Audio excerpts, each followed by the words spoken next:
Hello. So again, it's me and Molly doing it because Dad's out shopping. So we are filming the story again. I think we've almost finished. I think tomorrow we're going to be doing a double episode. Not that much. Yeah. I think tomorrow is the last one. So tomorrow we're going to be doing a double episode because I think there's 2 chapters left and it's just awkward to go on and do it another one on Monday. So yeah. Also, I'm going to say the answers to the quiz question yesterday. So it was like when you go like this and then go zoom out like that,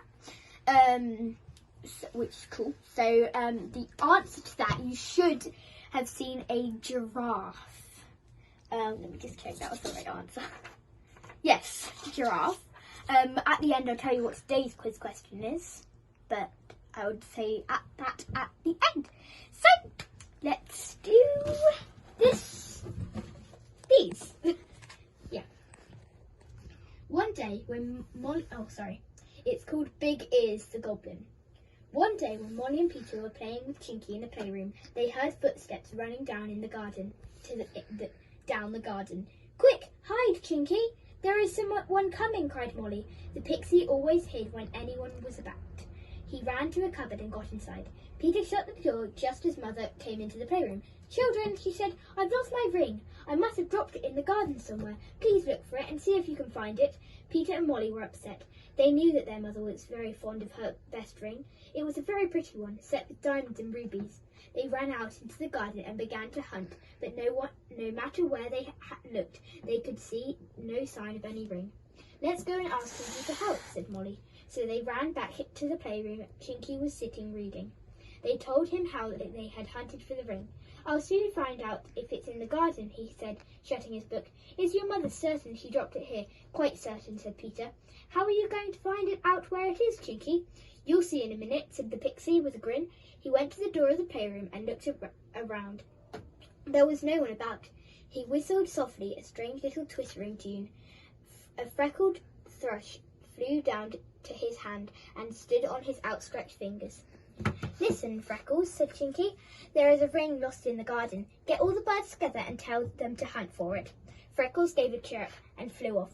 In a few minutes, all the birds in the garden were gathered together in a thick lilac bush. Molly and Peter could hear the thrush singing away, just as if he were telling a story in a song. They knew he must be telling the birds what to do. In a few seconds, even sparrow, starling, thrush, blackbird, robin and finch was hopping about the ground, under bushes and in beds, under the hedges and over the grass.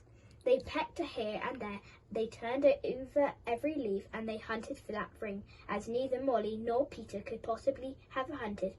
At last, Freckles the thrush came back. He flew down onto Chinky's shoulder and chirruped a long and pretty song into his ear. Then he flew off. What does he say? Asked Molly. He says that your mother's ring is nowhere here at all, said Chinky. She can't have dropped it in the garden, but she knows she did, said Molly. Peter and Molly ran into the playroom. The wishing chair certainly seemed in a great hurry to go. Its wings were flapping merrily, and it was giving little hops about to the floor. It thinks it's a bird or something, said Chinky, grinning. It will twitter soon. The children sat down onto the seat. Chinky climbed onto the back. To Goblin Town, he cried. The chair rose into the air and flew out of the door with such a rush that the children were nearly thrown out of their seats. Steady, chair, steady, said Chinky. There's not such a dreadful hurry, you know. The chair flew so high in the air that the children were above the clouds and could see nothing below them but the rolling white mist, like a great dazzling snowfield. Where are we now? Asked Molly, peering down. Are you getting near Goblin Town? We must be, said Chinky, but we shan't know till the chair drives down through the clouds again. Ah, here we go. Down went the chair, though the goblin white clouds. Through the cold white clouds. The children looked to see if Goblin Town was below. Look at those funny, crooked little houses, cried Molly in delight. And look at the goblins. Oh, it's a market or something. The chair flew down to a busy marketplace.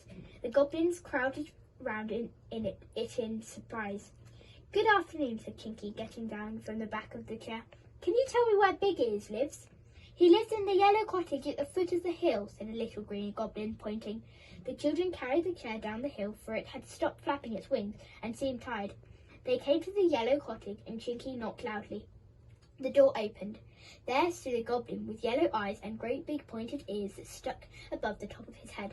Good morning, Big Ears, said Chinky. We have come for that ring you picked up in our garden the other night. What ring?